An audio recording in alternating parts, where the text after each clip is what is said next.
எங்கள் கலை குடும்பத்தில் இந்த 2 வாரத்தில் 2 பேரிழப்பு. அது எப்படி எங்களால் தாங்க இன்னும் தெரியல. ஒன்று பாரராஜ் அவர்கள், அடுத்து அவருடைய சிஷியரான பாக்கியராஜ் அவர்கள். பாக்கியராஜ் அப்படிங்கிற அந்த ஒரு பெயர் தமிழ் திரையுலகம் இருக்க வரைக்கும் அந்த பெயர் நிலைச்சிருக்கும்.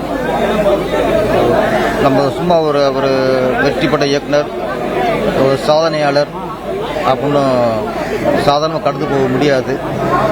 அவர் தமிழ் திரையுலகில் ஒரு சரித்திரம். நாங்களாம் அவர் படத்தை பார்த்துட்டு நம்மளும் டேரக்டரெல்லாம் அவ்வளோ நம்பிக்கையோட சென்னைக்கு வந்தோம். என்னை மாதிரி பல பேர் அவர் படத்தை பார்த்துட்டு தான் டேரக்டர் ஆசை வந்தது. இன்னொன்று 80களில் வெளியூர்லேருந்து இயக்குனர் கிளம்பி வந்த எல்லாருமே பாக்கியராஜ் அஸ்டா சேர்ந்து வந்தாங்க. அதில் நானும் ஒருத்தன். இவர்கிட்ட அஸ்டா சேர்ந்தா தான் பெரிய டேரக்டர் ஆக முடியும் அப்படிங்கிற மிகப்பெரிய நம்பிக்கையை கொடுத்தவர். அதே மாதிரி அவர்கிட்ட இருந்து பார்த்திபன், பாண்டியராஜன், இப்படி பல பேர் பெரிய இயக்குனர் ஆகியிருக்காங்க. 80களில் 90களில் உச்சம். இன்னொன்று அந்த நேரத்தில் கமலஹாசன், ரஜினிகாந்த் அப்படிங்கிற 2 மிகப்பெரிய உச்ச நடிகர்கள்.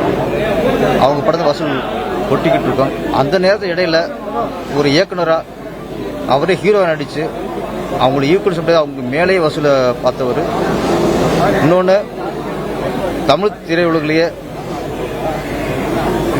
பிஸ்னஸ்ங்கிறது 80 லட்சம் 80 லட்சம் அப்படி இருந்த காலகட்டத்தில் முதல் முறையாக 1 கோடி பிஸ்னஸ் பண்ணது பாகேஸ்வரோட படம் தான்.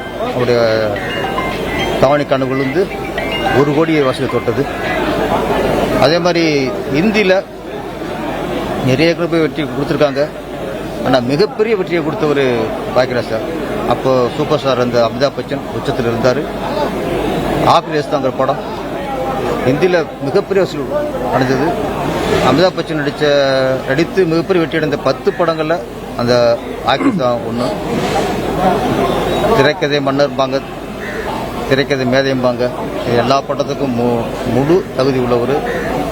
இன்னொன்று இப்போ வர புது இயக்குநர்களாகட்டும் எல்லாருமே ஒரே ஒரு விஷயம், திரைக்கதை கற்றுக்கணும்னா நம்ம வந்து வேற எங்கேயும் படிக்க தேவையில்லை, இன்ஸ்டியூட்டுக்கு போக தேவையில்லை. பாக்கியராஜரோட ஒரு 10-15 படத்தை தொடர்ந்து பார்த்தாலே நம்மளுக்கு திரைக்கதை அறிவு வந்துடும். இந்த திரையுலகில் இங்கே எல்லாருக்குமே அவரோட ஒர்க் பண்ணவங்களும் சரி, ஒர்க் பண்ணவங்க எல்லா உதவி இயக்குநர்களுக்கும் மானசீக குரு யாருன்னா பாக்கியராஜ் சார் தான். அவரோட ஒர்க் பண்ண பார்த்திபன், பாண்டியராஜன் மட்டும் அவருக்கு சிஷியர் இல்லை. என்னைய மாதிரி நிறைய இயக்குநர்கள் அவருடைய சிஷியர்கள் தான். அவரோட சேர வந்து எங்களால் சேர வாய்ப்பு இல்லை. தவிர ஒரே ஒரு பாக்கியம் எங்களுக்கு கிடைச்சது, அவரோட பலர் பாக்கியம். அதுவும் எழுத்தாளர் சங்கத்தில் தலைவர் வந்ததுக்கப்புறம் அதே சங்கத்தில் நானும் செயற்குழு உறுப்பினராக பயணித்தேன். அவர் கூட அந்த பயணித்த காலம் வந்து ஆண்டவன் எனக்கு கொடுத்த மிகப்பெரிய பாக்கியம். ஒரே ஒரு உண்மைதான், தமிழ் திரையுலகத்தின் மிகப்பெரிய வரலாறு பாக்கியராஜன் பேர் என்னைக்கும் நிலைச்சிருக்கும். அவர் புகழும் என்னைக்கும் ஓங்கியிருக்கும். என்னைக்குமே அவர் படங்கள் வந்து வெற்றி படம் சொல்ல முடியாது, எல்லாருக்கும் உதாரணமான படங்கள். அவர் ஆத்ம சாந்தியடைய ஆண்டனை வேண்டுகிறேன்.